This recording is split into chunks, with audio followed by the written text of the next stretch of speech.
မင်္ဂလာပါ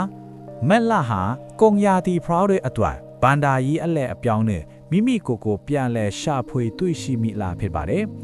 မိတ်ဆွေရဲ့အရှင်သခင်စနေဂျိုနဲ့ဘူဒဟူးဂျိုတို့ပေါင်းစုံမှုကြောင့်စိတ်ကူးတစ်တွေကနေငွေထစ်မဲ့လာမျိုးပါပဲ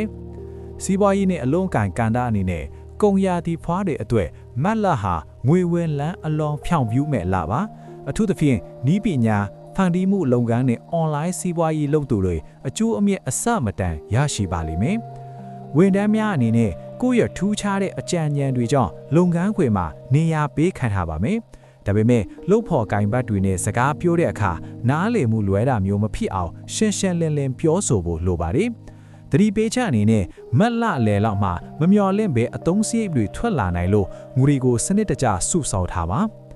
အချစ်ရေးနဲ့လူမှုရေးကဏ္ဍအနေနဲ့အချစ်ရေးအနေနဲ့အချစ်ရေးမှာအေးဆက်ဆက်ဖြစ်နေတတ်ပါတယ်ချစ်သူရှိသူများအနေနဲ့အလုတ်ထဲစိတ်ရောက်နေတာကြောင့်ချစ်သူကိုအချိန်မပေးနိုင်ပဲစိတ်ကောက်တာမျိုးကြုံရပါနဲ့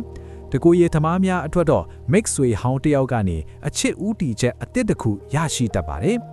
လူမှုရေးအနေနဲ့အပေါင်းတင်းတွေကြားမှာမိတ်ဆွေကိုအထင်ကြီးလေးစားသူတွေများလာပါမယ်လူမှုရေးပရဟိတလုပ်ငန်းတွေမှာပါဝင်ရတတ်ပါတယ်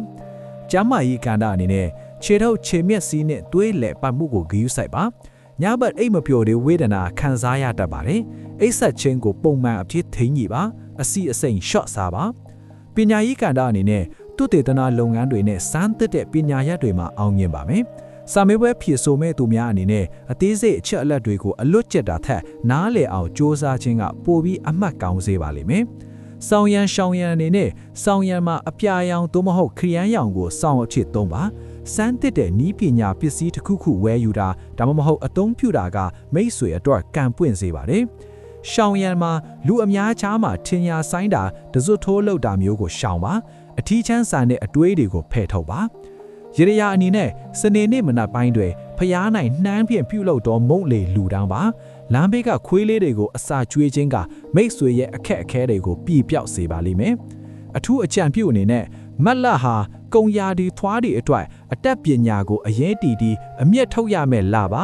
မိတ်ဆွေရဲ့ကွဲပြားခြားနားတဲ့အယူဆတွေကိုထုတ်ပြဖို့ဝန်မလေးပါနဲ့ကဘာကြီးကမိတ်ဆွေရဲ့စမ်းသစ်မှုကိုစောင့်စားနေပါတယ်